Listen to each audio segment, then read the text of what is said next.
Bonjour, c'est Gilles sur boursicoté.com. Voici l'analyse technique du CAC 40 pour cette séance du jeudi 11 février 2016. Avec donc une grosse séance de baisse aujourd'hui, puisqu'après une ouverture, alors qu'il n'est pas sur un gap baissier, eh bien le CAC 40 donc qui ouvre déjà en baisse, eh bien clôture donc quasiment sur le plus bas de la séance à 3896,71. Alors le CAC 40 perd 164 points, un peu plus, presque 165 par rapport au cours d'hier, et donc moins 4,05% sur cette séance. Ça fait assez longtemps qu'on n'avait pas eu un tel résultat depuis le mois d'août de l'année dernière, et donc c'est une séance donc, qui marque une accélération dans le mouvement baissier. On commence à avoir des indications d'excès, qui vont un petit peu avec ce qui se passe par rapport à ce trend d'ici. Vous voyez ce trend baissier, alors bon, c'est léger encore, parce que si on rectifie un petit peu les points bas, eh bien on a quelque chose qui est relativement flou. Donc les excès ici sont assez sont discutables, on va dire. Toujours est-il qu'on a une forte poussée ici à l'extérieur des bandes de Bollinger, et selon la manière dont on repositionne la zone de support, on a quand même une tentative de sortie ici de cette zone de trend par le bas, alors que c'est un trend baissier. Donc en général, ce genre de configuration débouche assez souvent sur un retournement, et de temps en temps même par une sortie en sens inverse. Donc ça sera à surveiller dans les prochains jours. Je n'ai pas de statistiques précises là-dessus, mais c'est quelque chose que j'ai souvent constaté. À noter que le signal que nous avions de retournement ici avec la moyenne mobile exponentielle qui passait au-dessus de la moyenne mobile arithmétique est invalidé, puisqu'on a une moyenne mobile exponentielle qui repasse au-dessus de la moyenne mobile, enfin sous la moyenne mobile arithmétique. Donc on reste ici sur un mouvement qui continue ici avec une certaine dynamique, et donc on inscrit un nouveau plus bas. Du point de vue des indicateurs, on a donc une configuration en survente relativement nette, avec le RSI ici qui rentre en survente, le stochastique qui est en survente, et le MACD qui continue donc à évoluer d'une manière négative. Les volumes sont supérieurs à la moyenne, ce qui confirme la puissance de ce mouvement. Et par contre, on a une baisse de la volatilité. Alors là-dessus, je voudrais faire une petite aparté. J'ai beaucoup entendu parler de sell-off aujourd'hui. Je suis désolé, mais on n'a pas de signal de sell-off aujourd'hui. Les signaux de sell-off interviennent sur des phases de hausse de volatilité, et de grande volatilité et de hausse des volumes. La hausse des volumes, on a juste des volumes supérieurs à la moyenne. Par contre, la hausse de la volatilité, on n'y est pas du tout. Si je compare avec le dernier sell-off que nous avons connu, à savoir celui du 24 août, là on était vraiment sur une vraie séance de sell-off. On a eu une grosse hausse des volumes, on le voit ici sur cet histogramme, et un gros pic de volatilité. Là on en est loin. On a un mouvement baissier qui se poursuit, point.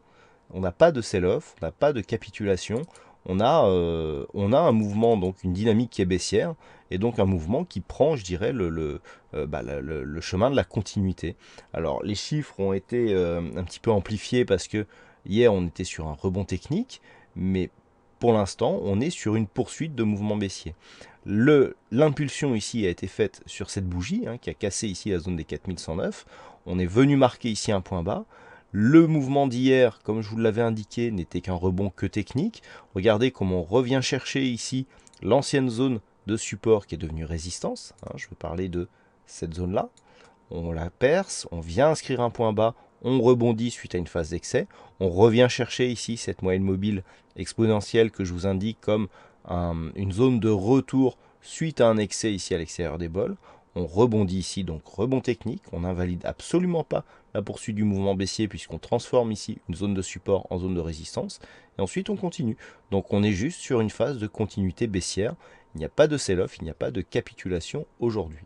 Donc on est ici dans une poursuite. On a des signaux qui commencent à apparaître, qui peuvent nous faire penser à une exagération temporaire de marché.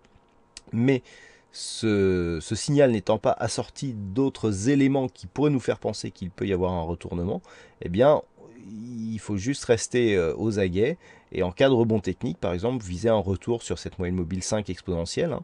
C'est une moyenne mobile toute bête, hein, cette moyenne mobile ici en pointillé. On voit qu'après un excès, on revient souvent sur cette zone. Alors, des fois avec de la plus-value, des fois non. C'est une zone de retour assez probable, on va la dire, à la hausse ou à la baisse, mais elle n'est pas, je dirais qu'elle n'est pas infaillible, hein, d'ailleurs comme toute position de trading. Donc on est ici sur une poursuite, on est sur le bas du trend, donc on a ici une tentative de sortie. On a deux solutions, soit effectivement à partir de ce moment, on peut avoir une capitulation, un sell-off, puisque on commence à traduire une phase d'exagération. Survente sur le RSI stochastique, c'est assez rare sur le CAC, surtout en daily. On sort du trend baissier par le bas, c'est assez rare aussi. En général, ce genre de configuration, si on persiste à la baisse, si par exemple demain on ouvre à l'extérieur de ce trend, on peut effectivement demain commencer à avoir des phases de hausse de volatilité qui pourront appeler un sell-off et pourquoi pas une séance de capitulation. Mais là, pas encore, on n'y est pas du tout, on est juste dans la poursuite d'un mouvement. Et ce mouvement baissier, eh bien, il va le rester tant qu'on ne repassera pas au-dessus de cette zone des 4109 points. Donc là, tant qu'on ne repasse pas ici au-dessus de cette zone, il n'y a absolument aucun signal de rebond ni même de retournement. Rebond technique peut-être, mais retournement certainement pas. Il faudra vraiment repasser au-dessus de cette zone. Et tant que l'on est en dessous, eh bien on reste dans un flux baissier, dans un bear market qui est maintenant installé depuis quelques semaines. Hein, pour s'en convaincre, il n'y a qu'à prendre un petit peu de recul ici sur ce graphe. On a eu dans un premier temps une phase de neutralisation avec des points hauts qui tentaient de revenir sur les précédents points hauts. Puis on a commencé à inscrire des plus bas de plus en plus bas.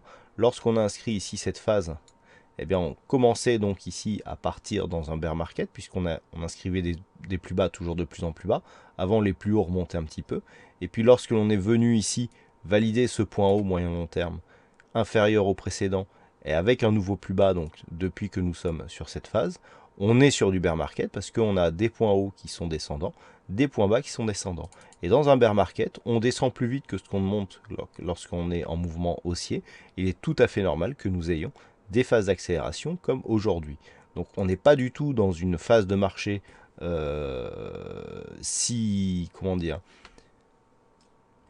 désastreuse que cela. On est juste dans une phase de marché baissier. Pour ceux qui ont connu les phases d'accélération baissière que l'on a connues en 2011, mais ça n'a pas duré très très longtemps, mais surtout en 2008, eh bien c'est des séances auxquelles il va falloir s'habituer si on reste tout simplement dans une tendance baissière court et moyen terme. Voilà ce que l'on peut dire sur cette analyse technique du CAC 40. Donc je le répète, en dessous de 4109, on est dans une phase de baisse et donc il n'y a pas de retournement à attendre tant que l'on est sous cette zone. Et naturellement, dès que l'on cassera ici à la baisse la zone des 3890 points, eh bien les objectifs seront bien plus bas, hein, puisqu'on a ici des objectifs donc que je rafraîchirai dans l'analyse vidéo. Mais là, sur des phases d'accélération, il est difficile de donner des objectifs parce que effectivement, ça peut vraiment aller très très vite. Je vous en ai donné sur l'analyse intraday qui se restent et qui sont toujours valables. Alors on m'avait demandé de parler d'une anse avec tasse inversée. Alors en fait on en a deux hein, sur cette configuration.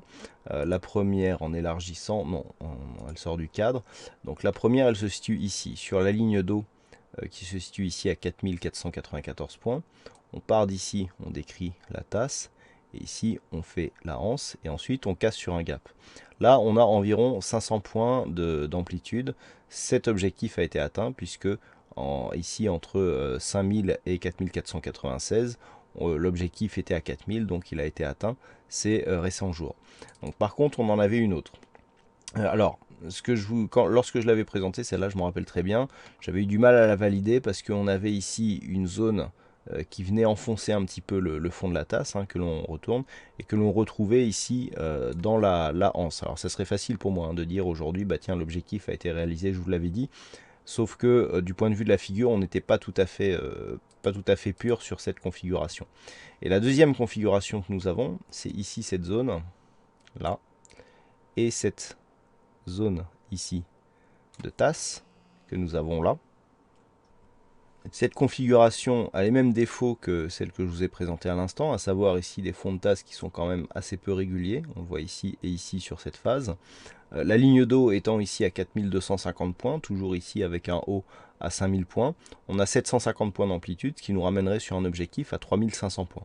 Alors, je vous dirai la même chose que ce que je vous avais dit lors de la précédente tasse. Elle n'est pas parfaite. Dans la dynamique ici, le petit retour ne permet pas d'avoir une cassure directe. Donc, l'objectif est toujours valable, hein, c'est-à-dire on est sur un objectif aux environs des 3500 points. Mais alors déjà, c'est de l'objectif long terme. Et du fait du manque un petit peu de régularité, j'aurais du mal à valider avec une forte probabilité cette configuration. Mais on peut aller, hein, on peut aller sur cet objectif. C'est tout à fait possible, hein. Voilà donc pour la petite parenthèse que l'on m'avait demandé dans la journée sur le chat. Alors aujourd'hui, donc il y avait un fixing, c'est Serge qui gagne aujourd'hui au jeu du fixing. Bravo à toi Serge.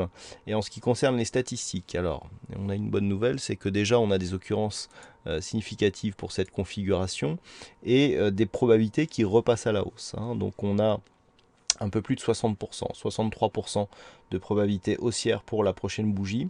Et cela se confirme dans les prochains jours, dans le sens où on est à peu près, on a quand même une forte probabilité de mouvement haussier pour demain et sur 2 bougies. Alors attention, ça peut n'être qu'un rebond technique, mais il y a effectivement, à partir de cette configuration, un potentiel de hausse sur les 2 prochains jours, en tout cas d'un point de vue statistique.